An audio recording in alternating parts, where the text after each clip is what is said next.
स्वागत है मित्रों आप सबका। जिन्होंने इस कहानी का पिछला भाग अभी तक नहीं देखा पहले देख लो। और अब कहानी को आगे बढ़ाते हैं। एन लैन का फोन ट्रैक करते हुए मीन के साथ कार से लैन के लोकेशन पर जा रहा था और एन मीन से कह रहा था कि मुझे बहुत ही घबराहट हो रहा है, सारी गलती मेरा है, मैंने पहले क्यों लैन का मैसेज चेक नहीं किया। इतना सुनसान प्लेस पर लैन चश्मों और जिंग से मिलने के लिए गया है, कुछ तो गड़बड़ है। ऐसा लग रहा है कि कुछ बहुत बड़ा हो रहा है, मुझे बहुत ही डर लग रहा है। मीन एन को समझाते हुए कहता है कि एन तुम इतना फिक्र मत करो और एन तुम मत भूलो कि लैन कोई इंसान नहीं है और ऐसे भी लैन बहुत ही स्मार्ट और बहुत ही शक्तिशाली है। अगर कुछ गड़बड़ी हो भी रहा होगा तो लैन उसे संभाल लेगा। एन कहता है कि हाँ मुझे पता है और मुझे लैन के ऊपर पूरा विश्वास है, पर मैं अपने दिल को कैसे समझाऊं। ये सुनकर मीन हंसते हुए कहता है कि एन मैं पहली बार तुम्हारे मुंह से कुछ ऐसा सुन रहा हूँ। अगले सीन में हम देखते हैं कि बॉस भी अपना कार लेकर अपने परिवार वालों की बंद फैक्ट्री के सामने आ चुका है और बॉस को देखते ही सेकंड और थर्ड गुंडा भाई साहब दौड़कर बॉस के पास आ जाते हैं। बॉस उनसे पूछने लगता है कि फर्स्ट ब्रदर किधर है। सेकंड गुंडा भाई साहब बताता है कि फर्स्ट ब्रदर लैन को लेकर फैक्ट्री के पीछे गया है और आधा घंटा हो चुका है, अभी तक वो उधर से नहीं आ रहे हैं। उसी वक्त हम एन को भी देखते हैं, वो अपना फोन से लैन को ट्रैक करते हुए फैक्ट्री के सामने आ जाता है और मीन से कह रहा था कि लैन कहाँ है, लैन दिखाई क्यों नहीं दे रहा। उसी वक्त एन और बॉस का आमना सामना हो जाता है। एन बॉस को देखकर चौंक पूछता है कि तुम यहाँ क्या कर रहे हो। बॉस कहता है कि एक्सक्यूज मी एन, तुम जिस फैक्ट्री के सामने खड़े हो ये मेरे परिवार वालों का है, तो क्या मैं तुमसे पूछ सकता हूँ कि तुम लोगों के प्राइवेट प्लेस पर क्या कर रहे हो। एन कहता है कि मैं यहाँ किसी को ढूंढते हुए आया हूँ। बॉस कहता है कि क्या इत्तेफाक है, मैं भी यहाँ किसी को ढूंढते हुए ही आया हूँ। एन तुम जिसे ढूंढ रहे हो वो पक्का लैन होगा, है ना। एन ये सुनकर चौंक पूछता है कि क्या तुम्हें कैसे पता कि लैन है, क्या तुमने लैन के साथ। बॉस कहता है कि नहीं मैंने लैन के साथ कुछ नहीं किया, मुझे तो सेकंड ब्रदर ने बताया कि लैन भी यहाँ आया हुआ है। उसके बाद बॉस कहता है कि देखो एन, हाँ मैं मानता हूँ कि मुझे पहले लैन में इंटरेस्ट था और हाँ मैं ये भी मानता हूँ कि मैं लैन से बहुत नाराज भी था क्योंकि उसके कारण हमारा फर्स्ट ब्रदर, तुम समझ रहे हो ना, इसीलिए मैंने तुम लोगों को बहुत परेशान भी किया, पर अब मैं किसी को भी नुकसान नहीं पहुँचाऊंगा, मैं सुधर गया हूँ। फिर बॉस एन के सामने अपना हाथ आगे करते हुए कहता है कि तो क्या इस बात पर हम दोस्त बन सकते हैं। देखना एन, अगर हम दोस्त बन जाते हैं तो हमारा दोस्ती बहुत आगे तक जाएगा। एन कहता है बिल्कुल नहीं, क्योंकि मुझे तुम्हारे ऊपर अभी भी यकीन नहीं है। बॉस कहने लगता है कि मुझे जितना लगता है लैन तुम्हें हमारे फैक्ट्री के पीछे एक सीक्रेट पैसे से पक्का उसके अंदर मिलेगा,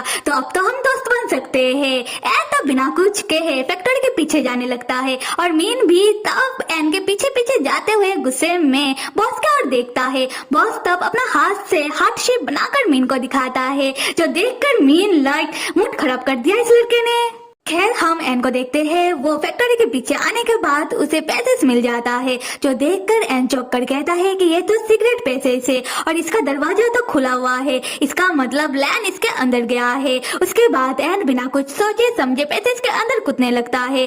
तब मीन एन का हाथ पकड़ के रोकते हुए कहता है कि एन तुम इतना जल्दी क्यों कर रहे हो, ऐसा करना खतरनाक हो सकता है। बॉस भी तब वहाँ आकर एन से कहने लगता है कि इस पैसेज के अंदर बहुत सारा ट्रैप बिछाया हुआ है, अगर तुम बिना सोचे समझे इस पैसेज के अंदर चल कर जाओगे और गलती से तुम्हारा पैर अगर ट्रैप में पड़ जाता है तो तुम्हें जोरदार बिजली का झटका लग सकता है। पर फिक्र की कोई बात नहीं, मुझे पता है कि कहाँ कहाँ ट्रैप है। उसके बाद वो सब पैसेज के अंदर चले जाते हैं और बॉस सबको बता रहा था कि कहाँ कहाँ पैर रख कर चलना है। और हम एन को देखते हैं जो मीन से कह रहा था कि इस पैसेज के अंदर कितना अंधकार है, क्या हमें लैन मिल तो जाएगा।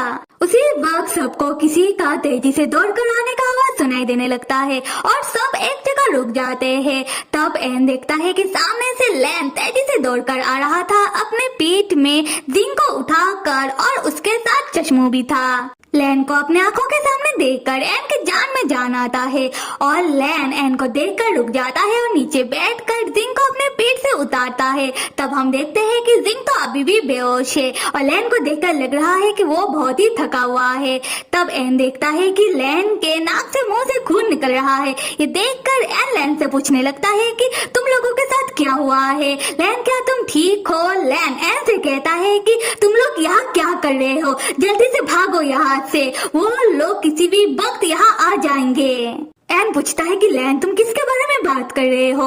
लैन तब शुरू से बताने लगता है कि एक औरत है जिसने चश्मों और जिंग का अपहरण कर लिया था। उसके बाद उस औरत ने मुझे यहाँ अपने पास बुलाया था और मैं अभी उस औरत से चश्मों, जिंग और खुद बचकर भाग रहा था। पर तुम लोग यहाँ कर क्या रहे हो? यहाँ बहुत ही खतरा है। एन कहता है कि लैन, मैं तो यहाँ तुम्हारा फिक्र करते हुए तुम्हें ढूंढते हुए आया हूँ। और बॉस कहने लगता है कि मैं यहाँ फर्स्ट ब्रदर को ढूंढते हुए आया हूँ। लैन, फर्स्ट ब्रदर कहाँ है? क्या उन्हें कुछ हो तो नहीं गया? लैन कहता है कि नहीं, तुम्हारा फर्स्ट ब्रदर ठीक है, बस मैंने उन्हें मारकर बेहोश कर दिया था, वो तुम्हें सामने ही मिल जाएंगे। तब बॉस और बाकी दो गुंडा भाई साहब फर्स्ट गुंडा भाई साहब को लेने के लिए पैसेज के और अंदर जाने लगते हैं। ये देखकर मीन बॉस को रुकते हुए कहता है कि बॉस तुम रुक जाओ, क्या तुमने नहीं सुना कि लैन ने क्या कहा? आगे खतरा है। बॉस कहता है कि वो खतरा मतलब वो औरत और कोई नहीं बल्कि मेरी आंट है और फिक्र की कोई बात नहीं, मेरी आंट मेरे सामने नहीं आएंगी।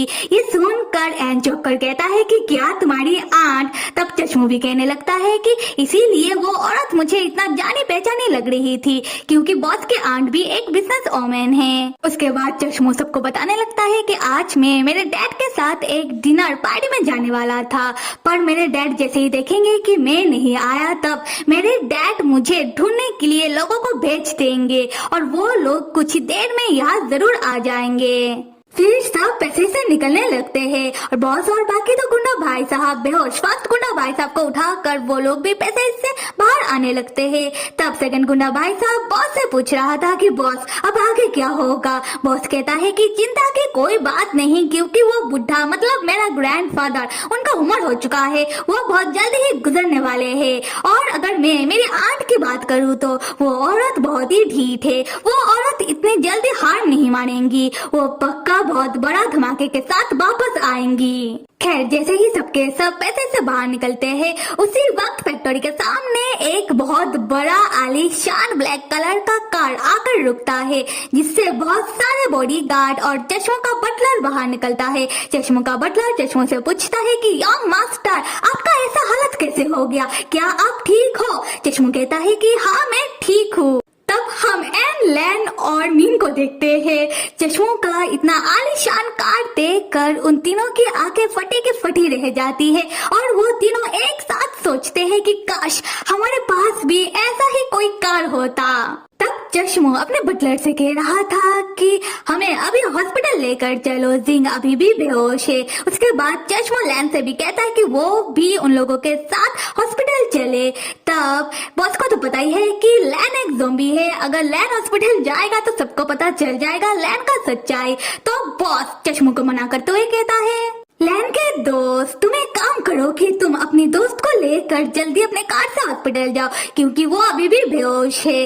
और लैन का फिक्र तुम मत करो क्योंकि एन की मॉम भी एक डॉक्टर है और वो मेरे यहाँ आई हुई है, तो लैन की इलाज वो कर लेंगी। क्या कहते हो एन? एन तब लैन की ओर देखता है जो धीरे धीरे करके हील हो रहा था और एन भी तब कह देता है कि हाँ हाँ क्यों नहीं। तो फिर चश्मू तुम जिंग को लेकर जाओ। चश्मू कहता है कि अच्छा ठीक है क्लास प्रेसिडेंट। उसके बाद हम देखते हैं कि एन मीन के पास जाकर कह रहा था कि बड़े भाई मीन आप इस प्लेस में अपने लोगों के साथ इन्वेस्टिगेट करिए क्योंकि इस प्लेस के अंदर क्या चल रहा है ये पता लगाना जरूरी है। फिर एन लैन को लेकर कार से जाने लगता है और एन तब लैन से पूछता है कि लैन क्या तुम ठीक हो? लैन उस औरत ने तुम्हें अपने पास बुलाया क्यों था?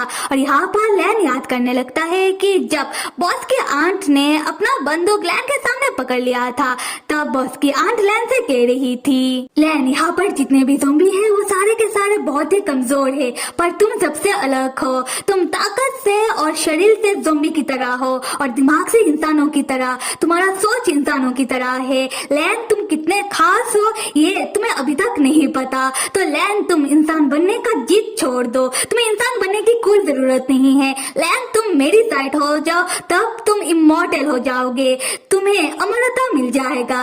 यहाँ ऐसा लग रहा है कि बॉस की आंट लैन का ब्रेन वॉश करने की कोशिश कर रही है। खैर, लैन जैसे ही नहीं मानता, बॉस की आंट लैन को डर दिखाने के लिए वो बहुत सारे ज़ॉम्बी उसके दोस्तों के ऊपर छोड़ देती है। ये देखकर लैन गुस्से में बॉस की आंट के हाथ में एक लात मारकर उनका बंदूक दूर फेंक देता है। फिर लैन दौड़कर अपने दोस्तों के पास चला जाता है और सारे ज़ॉम्बी को मार मार कर अपने दोस्तों से दूर फेंकने लगता है और अपने दोस्तों का रस्सी खोल देता है। उसी वक्त चश्मों को होश आ जाता है, पर जिंग अभी भी बेहोश थी।